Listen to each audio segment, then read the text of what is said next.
Buchas leis an Choimisiún Thodhchaí na Meán as an deis caint le bhniu. Tá tabhacht nach beag ag bant leis an obair tarsúla an Choimisiún agus asúla goin na gunnar na Gaeilge go dtiocfaí tarbha as na multaí a chuirí an Choimisiún chun cinn.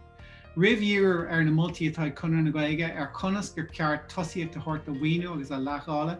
Bhuailm leart beaganín ar na cúisne in Ard-Rúnaí go chóir an Gaeilge chur snómh sa príomh thosaíochtaí ar éirí as an Garda anseo. Ard-Rúnaí sí an Gaeilge teanga náisiúnta na tíre ar bhunreacht na hÉireann agus sí an príomh ceanga oifigiúil í.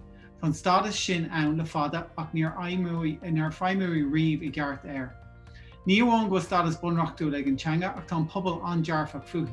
De ar gach pobal bre ar dearcaí i len na Gaeilge léirítear ar bá láidir sa phobal dí. Mar hampla de ar taide déinte ag an ESRI ag 2007 bhí 93 bhangéid báil den Gaeilge agus a 2013 bhí 8 bhangéid den tuairim go bhfuil sé tabhairteach go mbeidh Gaeilge ag a gcuid páistí. Tá daoine ag leir deisna leis an Gaeilge úsáid níos mó gach ile lá go háir daoine óga. Tá seo le feicáil na chlásí tríú level, oid go bhfuil na Cumann Gaeilgeacha mar cuid na Cumann Macléin is mó. Tá Twitter, Gmail, Facebook agus meán eile ar fáil agus in úsáid as Gaeilge.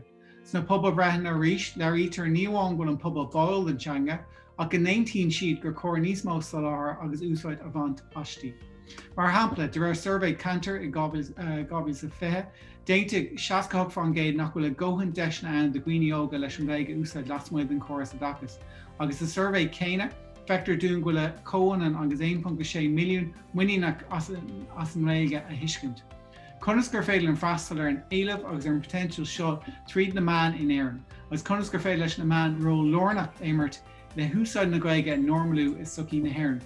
Sílim gur fiú fécant ar sampla ionteach de normalú seo, cé go raibh sé gar tréiseach le déanaí.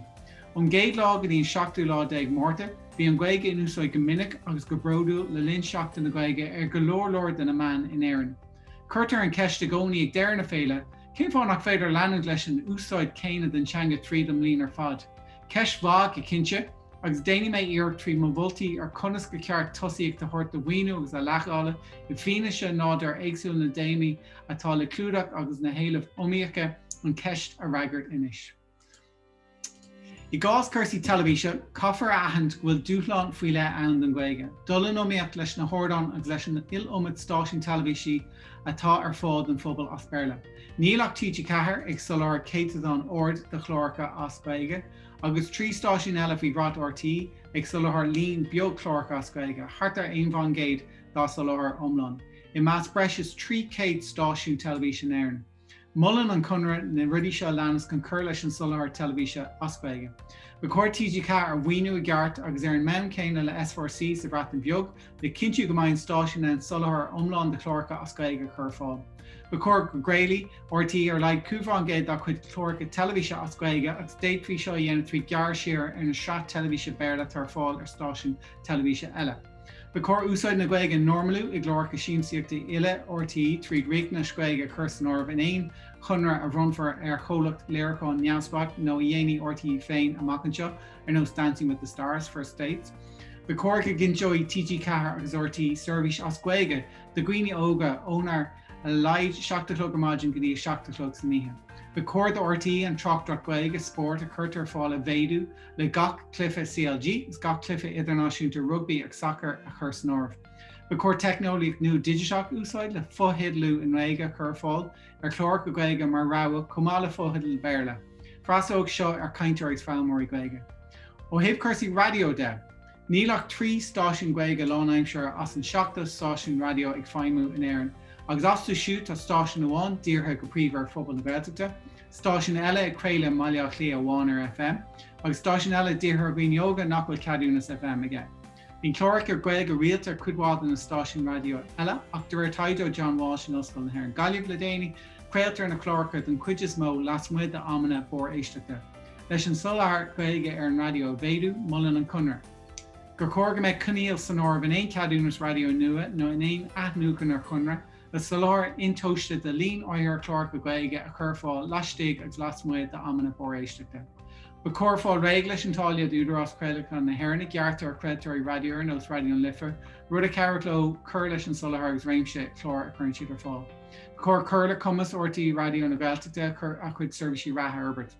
Bacor an muoine cui a chur fáil de radio rira an cart stáisiún radio den éasóg, ag feimó gábhfuil is a hocht, le creileadh go lánaimseir ordáin breise, FM go háir san árbh agus tríd sin ruachtain ar an stáisiún a chintiú de gach duine óg sa tír.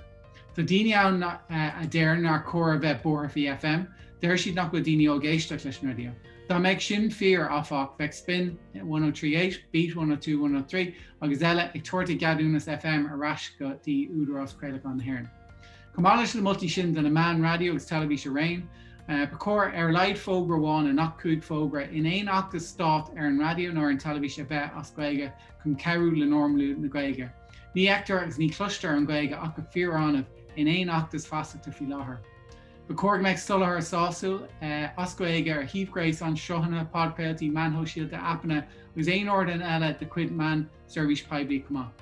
Ó híomh ar seirta de, nílach gá nuacht an Gaeilge ann, Thodhchaí is nós.caí a tar fáil ar líon amháin.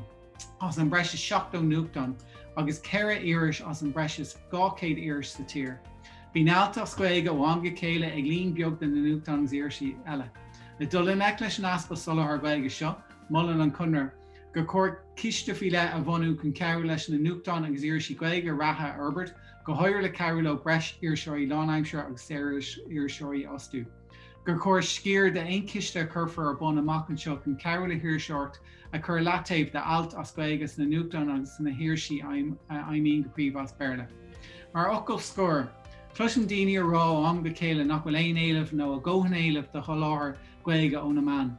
Mar ragair sin caithfar rá, nach bhfuil agus nach raibh sa láthair sásul riomh ann as Gaeilge ar na Meán leis an éileamh a cruthú.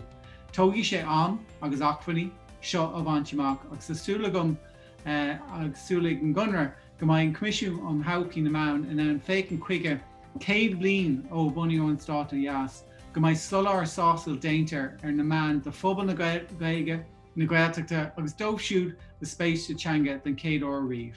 Gur magadh.